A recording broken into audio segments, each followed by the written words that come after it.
आप सबको नीरज सरकार का नमस्कार। जैसा कि आप लोगों ने रिक्वेस्ट में लिखा था, तो लीजिए मैं हाजिर हूँ एक साइंस का चैप्टर क्लास 10 से। और क्लास 10 में काफ़ी बच्चों को कन्फ्यूजन है लाइट चैप्टर से, तो उसको लेके मेरा आज का जो क्लास है, तो काइंडली इस पर ध्यान दें। तो सबसे पहले लाइट, तो बेसिकली अगर हम लोग को लाइट समझना है, ठीक है, तो हम जानते हैं लाइट का अलग अलग स्पीड होता है। इसके बारे में हमने जूनियर क्लासेस में पढ़ा है दैट लाइट का जो स्पीड है, आई मीन क्या है ना, वैक्यूम में वो 3 × 10⁸ है। तो बेसिकली क्या है ना कि ये तो हमने पढ़ा है, पर इस चैप्टर में बेसिकली हमको डील करना होता है रिफ्रैक्शन के साथ। यानी लाइट जो चैप्टर है वो सीधा सीधा डील करता है रिफ्रैक्शन के साथ, ठीक है।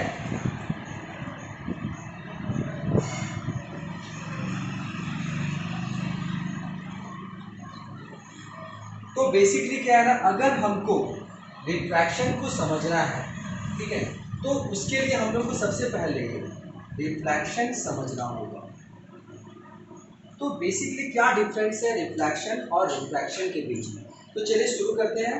सबसे पहले रिफ्लेक्शन और रिफ्रैक्शन, ठीक है। सबसे पहले रिफ्लेक्शन, देखिए रिफ्लेक्शन में क्या, ये मैंने एक सरफेस बनाया है, ठीक है।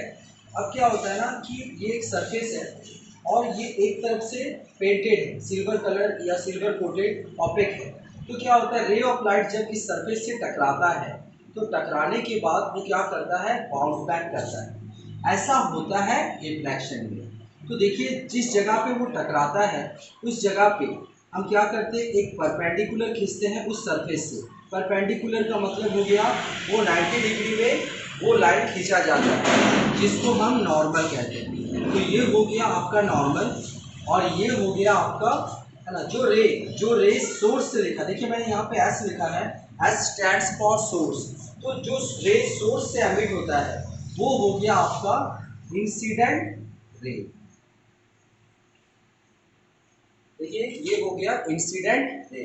नेक्स्ट है, अब ये टकराने के बाद देखिए बाउंस बैक किया है, ये हो गया आपका रिफ्लेक्टेड रे। अब बीच में क्या हो गया, 90 डिग्री के एंगल में, ये हो गया आपका नॉर्मल। तो यहाँ पे हम लोग को ध्यान देने वाली चीज़ क्या है, यहाँ पे देखिए ये जो एंगल है, यानी कि जो इंसिडेंट रे नॉर्मल के साथ जो एंगल बना रहा है उसको बोलते हैं इंसिडेंट एंगल। फर्दर नॉर्मल के साथ जो रिफ्लेक्टेड रे एंगल बना रहा है उसको बोलते हैं रिफ्लेक्टेड रे, ठीक है। तो ये बेसिकली आपका हो गया रिफ्लेक्शन। रिफ्लेक्शन में क्या होता है कि रे ऑफ लाइट, देखिए यहाँ पे जो इंसिडेंट रे है, ठीक है, इंसिडेंट रे वो क्या है कि आपका एक मीडियम से निकला और वापस उसी मीडियम में रिटर्न आ रहा है। फॉर एग्जाम्पल यहाँ पे मीडियम क्या है, एयर, ठीक है, और वापस वो किस मीडियम में आ रहा है, यहाँ पे वापस वो फिर से एयर में आ जा रहा है। मतलब यहाँ पे नो चेंज ऑफ मीडियम। मगर हम रिफ्रैक्शन के बारे में ऐसा नहीं कह सकते। उदाहरण के लिए जैसे देखिए मैंने यहाँ पे भी सरफेस बनाया, अब यहाँ पे क्या होगा, रे ऑफ लाइट जाएगा, तो एज पर द रूल जिस जगह पे हमारा रे टकराएगा, स्ट्राइक करेगा, उस जगह पे आपका क्या होगा, 90 डिग्री में नॉर्मल बनेगा, 90 डिग्री में नॉर्मल बनेगा। अब वो क्या है ना कि यहाँ पे वो नॉर्मल क्या करेगा, मतलब ये जो रिफ्रैक्टेड रे है, मतलब ये जो इंसिडेंट रे है, इंसिडेंट रे है, ये नॉर्मल के साथ आपका एंगल ऑफ इंसिडेंट, देखिए नॉर्मल के साथ इंसिडेंट एंगल बनाएगा। पर क्या हो रहा था, जैसे कि रिफ्लेक्शन में वो बाउंस बैक कर रहा था, यहाँ पे वो बाउंस बैक नहीं करेगा बल्कि वो पेनिट्रेट कर जाएगा, यानी कि वो अंदर घुस जाएगा। वैसे अगर इसको सीधा बढ़ाते हैं तो ये रे कुछ इस तरह से जाएगा, देखिए मैंने डॉटेड में इसको बताया है, ये रे सीधा कुछ इस तरह से जाएगा। पर बेसिकली ये ऐसा नहीं जाएगा, वो या तो ऐसा जाएगा या फिर ये ऐसा जाएगा। तो चलिए ये है पहला कंडीशन जहाँ पे रे, है ना, ये नॉर्मल है, ये जो लाइन है मैंने नॉर्मल लिखा है, देखिए यहाँ पे तो रे, अब क्या है ना, ये जो रे है ये देखिए नॉर्मल की तरफ जा रहा है, तो ये हो गया टुवर्ड्स द नॉर्मल, ये हो गया आपका टुवर्ड्स द नॉर्मल। और ये जो रे है देखिए ये नॉर्मल से अलग जा रहा है, दूर जा रहा है, तो ये हो गया आपका अवे फ्रॉम नॉर्मल। तो देखिए दोनों रे में क्या डिफरेंस है, तो मैंने बोला यहाँ पे क्या है ना, जब रे ऑफ लाइट यानी incident ray of light surface में पेनिट्रेट करेगा, पेनिट्रेट करने के बाद यहाँ पे दो कंडीशन हो सकता है। पहला कंडीशन टुवर्ड्स द नॉर्मल, दूसरा condition away from the normal. तो ये क्या है, चलिए इसको समझाने के लिए पहले तो मैं बता दूं यहाँ पे अब रिफ्लेक्शन और रिफ्रैक्शन दोनों का पिक्चर आपके सामने है। दोनों में हम सबसे पहले डिफरेंस चेक करेंगे। सबसे पहला यहाँ पे देखिए जो सरफेस है वो एक तरफ से आपका पेंटेड है, यानी कि इसको हम बोलते हैं ऑपेक सरफेस, मगर यहाँ पे ये सरफेस क्या है ना, ट्रांसपेरेंट रहता है, ठीक है। दूसरा चीज क्या है, यहाँ पे देखिए एंगल ऑफ इंसिडेंट, ठीक है, angle of incident equal to angle of reflection, मैंने कहा रिफ्लेक्शन, पर यहाँ पे angle of incident not equal to angle of refraction, मगर कुछ cases, in some cases angle I equal to angle R. ये होता कहाँ पे है, ये होता है जब आप स्नेल्स लॉ पढ़ोगे। तो खैर स्नेल्स लॉ में अभी काफ़ी देरी है, उससे पहले हम पूरे अच्छे से रिफ्लेक्शन और रिफ्रैक्शन को समझते हैं। Now back to the topic, मैं इसे मिटाने वाला हूँ और बेटर रिजल्ट मैं सजेस्ट करूँगा कि बीच बीच में आप स्क्रीनशॉट्स लेते रहें।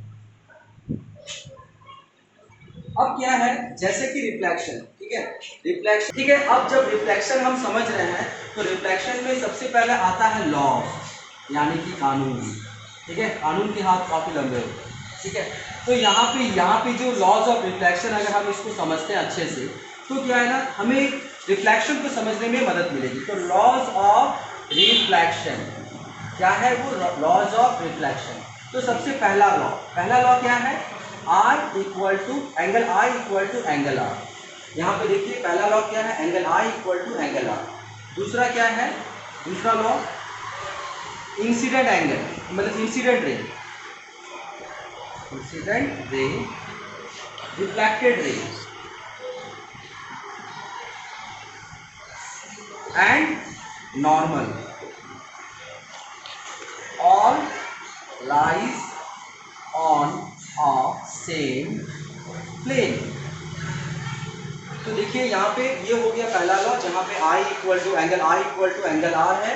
नंबर 2 में है incident ray, reflected ray and normal, ये सब एक ही प्लेन पे लाइज करते हैं, all lies on same plane. देखिए यहाँ पे ये प्लेन है, इसमें इंसिडेंट रे भी इसी प्लेन पे है, रिफ्लेक्टेड रे भी इसी प्लेन पे है और नॉर्मल भी देखिए इसी प्लेन पे। सेम चीज़ यहाँ पे भी हो रहा है, ठीक है, मगर मीडियम में यहाँ पे चेंजेस आ रहा है। तो ये दो हो गए लॉज ऑफ रिफ्लेक्शन, यानी ये रिफ्लेक्शन के लॉ हो गए। अब रिफ्रैक्शन के लॉज ऑफ रिफ्रैक्शन,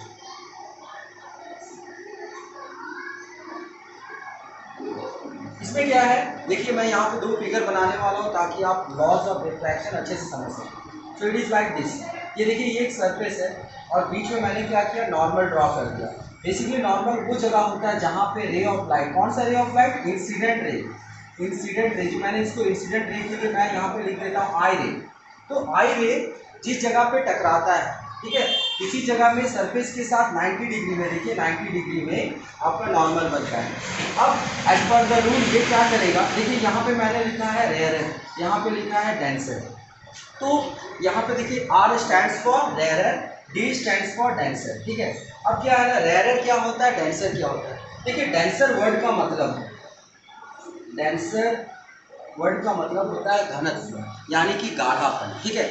जैसे आप लीजिए, पानी लीजिए, आप बॉटल से भरा हुआ पानी, मतलब पानी से भरा हुआ बॉटल जो है, सॉरी, आप उसको जब गिराते हो तो पानी का जो फ्लो है वो कितना स्पीड होता है, मगर वहीं आप ग्लू गिराते हो या फिर कोई डेंसिटी वाला चीज़ गिराते हो तो वो काफ़ी डेंसर होता है, उसको गिरने में टाइम लगता है। ऐसा क्यों होता है, क्योंकि वहाँ पे गाढ़ापन यानी घनत्व, हिंदी में कहते हैं घनत्व, वो ज़्यादा होता है। तो फॉर एग्जाम्पल अगर मैं 2 चीज़ों की तुलना करूँ, जैसे एयर हो गया और दूसरा हो गया ग्लास हो गया, तो दोनों में से हम किसके बारे में कह सकते हैं कि ज़्यादा घनत्व वाला है। जाहिर बात है, हम कहते हैं कि ग्लास में ज़्यादा घनत्व होता है, यानी ग्लास में ज़्यादा डेंसिटी होता है, तो हम कह सकते हैं ग्लास जो है ज़्यादा डेंसर होता है। उस हिसाब से अगर रे ऑफ लाइट, देखिए यहाँ पे आर लिखा, तो जाहिर बात है यहाँ पे जो मीडियम है वो इस मीडियम से कम डेंसिटी वाला होगा।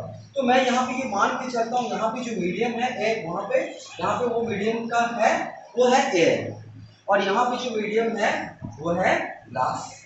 तो उस हिसाब से रे ऑफ लाइट कैसे आना चाहिए, ऐसा आना चाहिए, ठीक है, मगर ये ऐसा नहीं आएगा, ये कंडीशन नंबर 1 फॉलो करेगा, यानी टुवर्ड्स द नॉर्मल, ठीक है। देखिए मैंने यहाँ पे बना दिया टुवर्ड्स द नॉर्मल, यानी इस केस में क्या हो रहा है, जो एंगल आई है, देखिए यहाँ पे जो एंगल आई है वो एंगल आई ग्रेटर है एंगल आर से। ऐसा क्यों हो रहा है? जब ray of light it is coming from the rare medium to denser medium में, तब क्या होता है कि एंगल आई जो है आपका ग्रेटर है देन एंगल आर से। नाउ केस नंबर 2, देखिए यहाँ पे क्या है ना, दोबारा से मैं क्या कर रहा हूँ, एक सरफेस बना रहा हूँ, रे ऑफ लाइट जाके स्ट्राइक कर रहा है एंड फर्दर यहाँ पे नॉर्मल है, मैंने इसको जाना चाहिए, ऐसा जाना चाहिए, मगर ये ऐसा नहीं जाएगा। यहाँ पे क्या करते हैं, हम डेंसर लिखते हैं, D stands for denser, R stands for rare. तो रे ऑफ लाइट जब यहाँ पे जा रहा है, इस जगह पे जा रहा है, देखिए ये नॉर्मल 90 डिग्री बना रहा है सरफेस के साथ। तो अब बेसिकली ये क्या करेगा, क्योंकि ये डेंसर से रेयर में जा रहा है, तो ये यहाँ पे क्या करेगा, it should be away from the normal. देखिए ये नॉर्मल से यहाँ पे क्या है ना, जो एंगल आई है, ठीक है, एंगल आई है, वो क्या है ना, it's smaller than angle R. देखिए यहाँ पे जो एंगल आर कितना बड़ा है जो नॉर्मल के साथ बना रहा है, यहाँ पे जो एंगल आई है वो कितना छोटा है। तो आपने देखा किस तरह से चेंजेस आ रहा है, और यही बेसिकली दो रूल है ना, लॉज ऑफ रिफ्लेक्शन के, ठीक है। These are the two laws of refraction. देखिए पहला है when the ray of light passes through the surface then I mean from rarer to the denser medium, then after the refraction the ray of light moves towards the normal, and just opposite to it is the ray of light passes through the denser medium to the rarer medium, then the ray of light it moves away from the normal। तो यहाँ पे क्या हो गया, ये है आपका towards the normal, और यहाँ पे क्या हो गया आपका away from normal। तो देखिए ये बेसिक डिफरेंस है। तो अगर आपको यहाँ पे देखिए, यानी कि इस जगह में हो रहा है आपका कंडीशन 1 और ये है आपका कंडीशन 2, तो ठीक है, इसको और अच्छे से समझाने के लिए मैं आपको समझाने वाला हूँ तिनका रूल। तिनका, जी आपने बिल्कुल सही सुना, तिनका। तिनका मतलब क्या होता है, जो घास फूस होते हैं ना, है ना, वो। तो ये देखिए ये क्या है, ठीक है, my drawing is not so good, तो थोड़ा स्ट्रेस दीजिए समझने के लिए। ये एक घास है, ठीक है, सुबह के समय, शाम के समय आपने देखा होगा, घास देखा होगा, तो उनका कंडीशन अलग अलग होता है। जनरली क्या होता है ना कि जब दिन के 11, है ना, 12 या 11 से लेकर दोपहर का जो 3 बजे का समय है ना, यानी आपका दोपहर का 3 बजे तक का समय है, इस समय में क्या होता है ना, बहुत ज़्यादा धूप होता है, बहुत ज़्यादा धूप। धूप मतलब क्या हो जाता है, लेस मॉइस्चर। धूप का मतलब होता है लेस मॉइस्चर। तो लेस मॉइस्चर, जब मॉइस्चर कम रहेगा तो ये क्या है ना, ये तिनका है, तो इसके ऊपर में ये क्या है ना, दबाव नहीं रहेगा। जनरली क्या होता है, भोर के समय मॉइस्चर ज़्यादा होता है तो इसके ऊपर में दबाव रहता है, ठीक है। तो जनरली यहाँ पे जो हम कंडीशन देख रहे हैं, ये क्या है ना, दिन के समय का, एकदम मॉर्निंग के समय। यहाँ पे ऐसा होता है ना, मॉर्निंग के समय मॉइस्चर ज़्यादा है, क्यों, क्योंकि यहाँ पे हो सकता है ओस की बूंदें हो, या फिर आपका उस समय में भाप ज़्यादा हो। तो दिन के समय और रात के समय या इवनिंग के समय, उस समय मॉइस्चर ज़्यादा होता है। तो ये पत्ता क्या होता है ना, ये जो आपका घास है, ये मतलब क्या होता है, जो इनिशियल पोजीशन उसकी तरफ बढ़ा हुआ होता है। देखिए इस तरह से ये उसकी तरफ बढ़ा होता है, मगर जैसे ही दोपहर का समय होता है, देखिए जैसे मैंने यहाँ पे लिखा है 11 बजे से लेकर 3 बजे तक का समय, तो ये क्या होता है, ऐसा हो जाता है, ये ऐसा होता है। चलिए मैं इसको क्लियर करने के लिए अलग अलग बताता हूँ। तो ये हो गया आपका मॉर्निंग, यानी मैंने यहाँ पे लिख दिया डॉन टाइम। डॉन के समय में घास का जो तिनका होता है ऐसा होता है, ठीक है। अगर ये उसका शुरुआत का पोजीशन है, ये देखिए मैंने इसका जड़ बना दिया, ठीक है। तो ये घास का तिनका इस तरह से रहता है। पर जब दोपहर होता है, यानी काफ़ी गर्मी रहती है, जब मॉइस्चर नहीं रहता है, तो ये कुछ कुछ इस तरह से होता है, इस तरह से होता है। तो ये है आपका तिनका रूल, ठीक है। तिनका मतलब हो गया आपका, और इंग्लिश में हम जिसको कह सकते हैं छोटे छोटे हर्ब, घास जो होते हैं हर्ब, तो इट्स अ लिटिल हर्ब। तो ये यहाँ पे क्या है ना, देखिए ये वाला जो लाइन है ये स्टैंड करता है नॉर्मल को, ठीक है, और ये भी नॉर्मल है उस हिसाब से। तो यहाँ पे देखिए क्या हो रहा है कि जब आपने देखा कि मॉइस्चर कम हो जा रहा है, मॉइस्चर कम हो जाने का मतलब आपका जो डेंसिटी है वो क्या हो रहा, कम हो जा रहा है। तो देखिए यहाँ पे इस समय में 11 बजे से लेकर 3 बजे के समय में लेस डेंसिटी, यानी डेंसिटी बिल्कुल भी कम हो जाता है। तो डेंसिटी कम होने का मतलब क्या हो गया, क्योंकि यहाँ पे मॉइस्चर कम हो रहा है, तो मॉइस्चर कम होने के कारण डेंसिटी कम हो जा रहा है। तो यानी इस घास के ऊपर जो वजन है वो कम हो जा रहा है, और वो अवे फ्रॉम द नॉर्मल। अगर ये आपका नॉर्मल है तो नॉर्मल से ये क्या हो जा रहा है, देखिए कितनी दूर चला जा रहा है। मगर वही जब भोर का समय होता है, शाम या फिर शाम का समय होता है, तो क्या है ना, ड्यू टू द मॉइस्चर के चलते ये क्या होता है, ये जो है ये भारी हो जाता है और ये क्या करता है टुवर्ड्स द नॉर्मल। ये देखिए मैंने एरो मार दिया है जो बताता है टुवर्ड्स द नॉर्मल। तो यही इसी रूल को ही हम लोग को यहाँ पे अप्लाई करना है। तो देखिए यहाँ पे ये क्या है, घास का इनिशियल पोजीशन है और ये क्या है, घास का वो कंडीशन जो दिन के समय या रात के समय होता है जब ज़्यादा मॉइस्चर होता है। ज़्यादा मॉइस्चर मतलब ज़्यादा डेंसर या ज़्यादा डेंसिटी। तो उसको रिप्रेजेंट करने के लिए देखिए मैंने यहाँ पे डी लिखा है, इसका मतलब अभी ज़्यादा डेंसिटी है तो ये किधर आ रहा है, टुवर्ड्स द नॉर्मल, नॉर्मल की तरफ आ रहा है। पर यहाँ पे देखिए ये दोपहर का समय है, यानी कि 11 से लेकर के जब बहुत धूप होता है उस समय में मॉइस्चर बिल्कुल नहीं रहता है, मौसम में आर्द्रता बिल्कुल कम हो जाती है। तो ये क्या है ना, ये जो देखिए ये away from the normal, normal से दूर जा रहा है, ठीक इस तरह से। देखिए धूप ज़्यादा मॉइस्चर कम यानी कि लेस डेंसिटी। तो लेस डेंसिटी का मतलब होता है रेयर मीडियम, लेस डेंसिटी का मतलब होता है रेयर मीडियम। तो अब देखिए यहाँ पे क्या है ना, आर जो यहाँ पे लिखा है, R stands for rare medium, ठीक है, D stands for denser medium. तो मैं एक बार फिर से दोहराता हूँ कि ray of light passes through the denser medium to the rare medium, then the refracted ray must be away from the normal, जो रिफ्रैक्टेड रे है वो नॉर्मल से दूर होगा। तो बेसिकली ये खत्म हो गया, यहाँ आपने देखा लॉज ऑफ रिफ्लेक्शन और ये क्या हो गया, लॉज ऑफ रिफ्रैक्शन, दोनों ही लगभग सेम है, ठीक है। अब हम आगे देखेंगे, रूल्स ऑफ रिफ्लेक्शन। अब जो हमारा अगला टॉपिक है वो है रूल्स ऑफ रिफ्लेक्शन, ठीक है। देखिए मैं लिख रहा हूँ यहाँ पे, लॉज की जगह मेरे को बस क्या करना है, रूल्स लिखना है, RULES, रूल्स ऑफ रिफ्लेक्शन, ठीक है। तो मैं इसको समझाने के लिए सबसे पहले मैं बोलना चाहूँगा जो मिरर होता है, देखिए मिरर, एक्चुअली मिरर हम जानते हैं मिरर का सरफेस ऐसा होता है। So this is what plane mirror, जिसका हम लोग घर पे इस्तेमाल करते हैं। मगर अब हम बात करेंगे इस तरह के मिरर की, है ना, इस तरह के मिरर की, या फिर हम बात करेंगे इस तरह के मिरर की, ठीक है। तो सवाल है कि ये भी मिरर है मगर इसे इसका नाम अलग है, जैसे इसका नाम हम जानते हैं कि ये प्लेन मिरर है, तो उस तरह से इसका नाम क्या है। तो काफ़ी लोगों को कन्फ्यूजन हो जाता है कि कौन सा क्या है। एक्चुअली इनमें से एक कॉन्केव है और एक कॉन्वेक्स है। तो कौन सा कॉन्केव है कौन सा कॉन्वेक्स है, इसको दिमाग में बैठाने के लिए I will give you the example of den example. Den मतलब होता है गुफा, ठीक है। तो इन दोनों पिक्चर को देखने से क्या लगता है कौन सा गुफा के शेप का है, जाहिर बात है ये वाला जो है डेन के शेप का है। तो डेन का मतलब क्या होता है, मतलब डेन का जो दूसरा वर्ड है वो क्या है, केव, और केव है तो जाहिर बात है ये केव जैसा लग भी रहा है। तो अब केव के आगे में आपको जोड़ना है कॉन, तो ये हो गया कॉनकेव, यानी ये जो फिगर है, ठीक है, ये जो फिगर है ये कॉनकेव मिरर को दिखाता है, ठीक है। उसका उल्टा हो गया कॉन्वेक्स मिरर, ठीक, उसका उल्टा हो गया कॉन्वेक्स मिरर। तो मैं एक बार फिर से लिख देता हूँ ताकि ठीक से देख सके, ये है कॉनकेव, ये है कॉन्वेक्स। तो बेसिकली ये कॉनकेव और कॉन्वेक्स ये आया कहाँ से है, चलिए मैं इसको क्लियर करता हूँ। बेसिकली क्या है कि ये है कॉनकेव मिरर, कुछ इस तरह से है, ठीक है। बेसिकली ये हिस्सा है एक बड़े से स्क्वायर का, जिसको यहाँ से काट दिया जाता है और काटने के बाद जो बचता है वो आपका हो गया मिरर।